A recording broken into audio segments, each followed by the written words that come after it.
لوگ ہیں نا ان سب کا نام یہ ایک فرشتہ جانتا ہے. آپ کا نام بھی جانتا ہے, میرا نام بھی جانتا ہے, پورے بنگلہ دیش کے لوگوں کا نام جانتا ہے, پورے ایشیا کے لوگوں کا نام جانتا ہے, ارے پوری دنیا کے لوگوں کا نام جانتا ہے, تمام لوگوں کے نام کو جانتا ہے.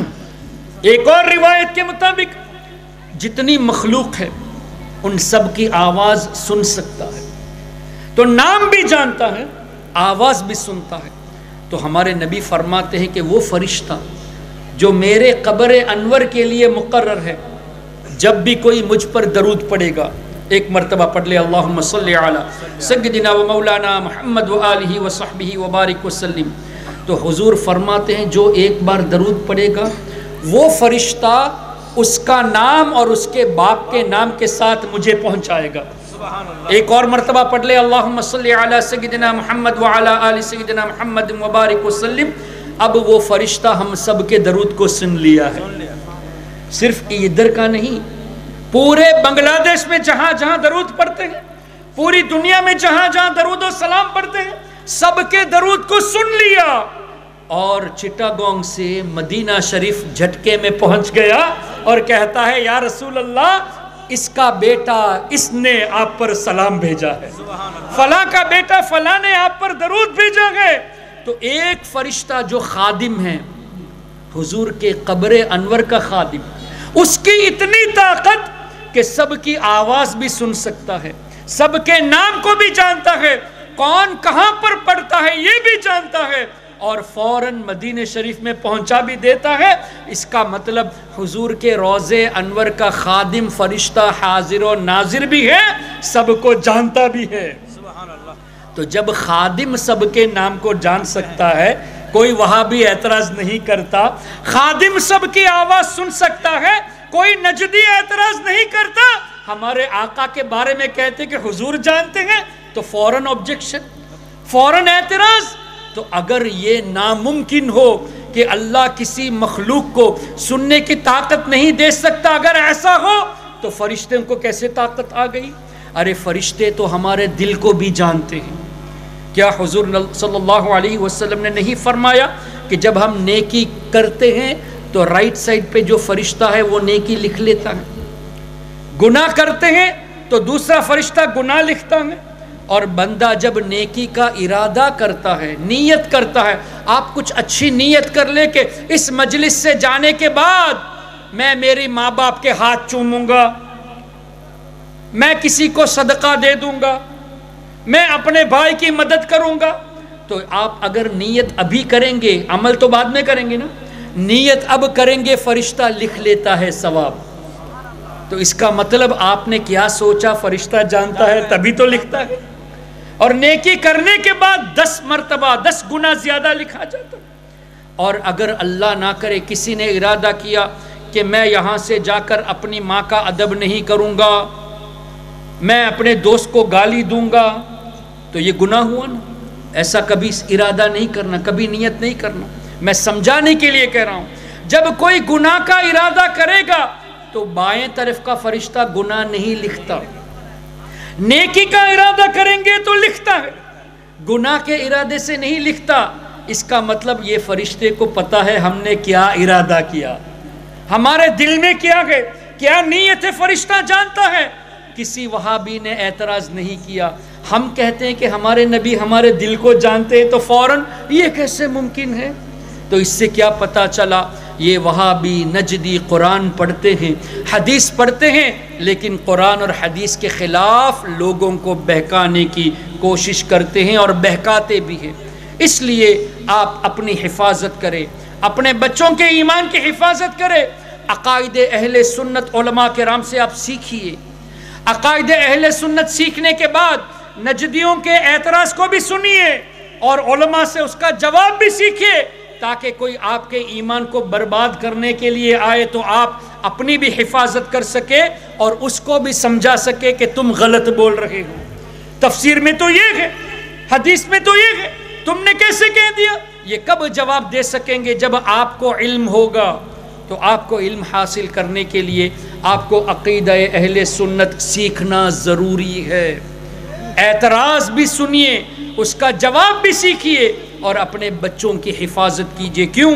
ہمارے نبی صلی اللہ علیہ وسلم نے ارشاد فرمایا نا، اپنے بچوں کو 3 چیزیں سکھاؤ۔ حب نبیکم، سب سے پہلے فرمایا نبی کی محبت سکھاؤ۔ بچوں کو سب سے پہلے نبی کی محبت سکھاؤ، اس کے بعد فرمایا اہل بیت کی محبت سکھاؤ، اس کے بعد فرمایا وتلاوت القرآن، قرآن کی تلاوت سکھاؤ۔ قرآن میں سب کچھ ہے، قرآن میں حلال حرام کا تذکرہ ہے، قرآن میں ہر چیز کا بیان ہے، لیکن اللہ کے رسول پہلے قرآن کے بارے میں نہیں فرمایا، پہلے اپنی محبت کے بارے میں فرمایا، نبی کی محبت، اس کے بعد اہل بیت کی محبت، بعد میں قرآن کے بارے میں۔ کیا پتہ چلا؟ حضور کی محبت میں قرآن پڑھو گے تو سمجھ میں آئے گا، سرکار کی محبت، اصحاب اہل بیت کی محبت میں قرآن پڑھو گے تب ایمان مضبوط ہوگا، اور حضور کی محبت کے بغیر قرآن پڑھیں گے، اہل بیت اور صحابہ کی محبت کے بغیر قرآن پڑھیں گے تو لوگ گمراہ بھی ہوتے ہیں نا، یضل بہ کثیرا ویہدی بہ کثیرا، قرآن پڑھ کر لوگ گمراہ ہوتے ہیں۔ کیسے گمراہ ہو؟ قرآن تو ہدایت ہے، تو گمراہ کیسے ہو سکتا ہے؟ گمراہ اس لیے ہوتا ہے کہ اللہ کے رسول کی تعظیم نہیں کرتا، اہل بیت اور صحابہ اور اولیاء کی تعظیم نہیں کرتا، تو قرآن اسی کو فائدہ دے گا جس کے دل میں نبی کی محبت ہے۔ اس لیے اپنے بچوں کو آج سے ہمارے نبی کی محبت سکھاؤ۔ آپ میں سے ماشاءاللہ زیادہ تو نوجوان لوگ ہیں، کل آپ کی شادی ہوگی، بچے ہوں گے، جن کے بچے ہیں، جو ماں اور بہنیں سنتی ہیں، جو بڑے لوگ یہاں پر ہیں، ان سے گزارش میں کرتا ہوں دن میں کم سے کم 15 منٹ یا 20 منٹ اپنے بچوں کو اپنے قریب بٹھا کر یہ کہو کہ آپ جب لوگوں کو راستے میں دیکھتے ہو، چلتے ہیں، سورج کی جب تپش ہوتی ہے تو پسینہ نکلتا ہے تو بدبو آتی ہے، لیکن ہمارے نبی، ان کے مبارک پسینے میں ایسی خوشبو ہے کہ جنت میں بھی ایسی خوشبو نہیں۔ سبحان اللہ۔ لوگ جب تھوک دیتے ہیں تو دوسرے لوگ کہتے ہیں اس کو تو ادب نہیں ہے، دیکھو کہاں تھوک دیتا ہے، لیکن ہمارے نبی صلی اللہ علیہ وسلم جب اپنا لعاب دہن ڈالتے ہیں تو صحابہ اپنے ہاتھ میں لے لیتے ہیں، وضو کا بچا ہوا پانی ہاتھ میں لے لیتے ہیں، اپنے چہرے پہ مل لیتے ہیں، اپنے جسم پر مل لیتے ہیں، اور دوسرے صحابہ جن کو پانی نہیں ملا، وہ صحابہ جنہوں نے لیا تھا ان کے ہاتھ کو ٹچ کر کے اپنے منہ پر مل لیتے ہیں۔ اپنے بچوں کو سکھائیے کہ ہم جب روڈ پہ جاتے ہیں تو جانور جب قریب آتا ہے، کچھ کہتا ہے، ہم سمجھتے نہیں، لیکن ہمارے نبی جب باہر تشریف لے جاتے تو جانور بھی حضور کو آ کر سجدہ کرتے اور حضور کی بارگاہ میں شکایتیں کرتے لوگوں کی۔ اور جب ہم باہر جاتے ہیں تو پتھر کو ہم دیکھتے ہیں، کچھ ہوتا نہیں ہے، ہمارے نبی جب باہر جاتے ہیں تو پتھر الصلاۃ والسلام علیک یا رسول اللہ کہتا ہے۔ تو حضور کی شان آپ اپنے بچوں کو بتائیے کہ ہم عام آدمی ہیں، نبی عام آدمی نہیں ہے، نبی کی شان الگ ہے۔ آج سے آپ اپنے بچوں کو یہ سب باتیں اس طرح معجزہ حضور کے بتائیں گے تو ان کے دل میں ہمارے نبی کی محبت پیدا ہوگی۔ آپ بتائیں اپنے بچوں کو کہ حضرت ابو بکر صدیق رضی اللہ عنہ ایسی عظیم شخصیت ہے کہ ہمارے نبی نے فرمایا جنت کے 8 دروازوں سے بلایا جائے گا حضرت ابو بکر صدیق کو، اور بھی دیگر بزرگان دین ہیں جن کو سب تمام دروازوں سے بلایا جائے گا۔ تو حضرت صدیق اکبر کی شان بچوں کو سکھائے تاکہ کبھی حضرت ابو بکر کی برائی نہ کریں۔ فاروق اعظم رضی اللہ عنہ کے بارے میں بتائیے آپ کہ ہمارے نبی نے فرمایا کہ انصاف کرنے والے فاروق اعظم رضی اللہ عنہ کی شان یہ ہے کہ ان کی زبان سے صرف حق نکلتا ہے۔ اگر آپ کے بچے جان لیں گے کہ ہمارے نبی نے فرمایا حضرت عمر بن خطاب صرف حق بولتے ہیں، تو جو وہابی تراویح کو 20 نہیں مانتے، وہ کہتے ہیں کہ وہ تو حضرت عمر نے کیا نا، تو ان کو حدیث سنا دینا، حضرت عمر نے جو کیا وہ حق ہے، حدیث سے ثابت۔ اور دوسری بات، حضور نے فرمایا عمر کو دیکھ کر شیطان راستہ بدل دیتا ہے، تو اے وہابی اگر تم 20 رکعت اس لیے نہیں مانتے کہ حضرت عمر نے کیا تو تم شیطان کو فالو کرتے ہو، اس لیے کہ جو عمر کے راستے سے ہٹنے والا شیطان ہے تو تم بھی حضرت عمر کے راستے سے ہٹتے ہو تو تم بھی شیطان کو فالو کرتے ہو۔ اس طرح کی باتیں اپنے بچوں کو سکھائیے تاکہ عقیدہ مضبوط ہو۔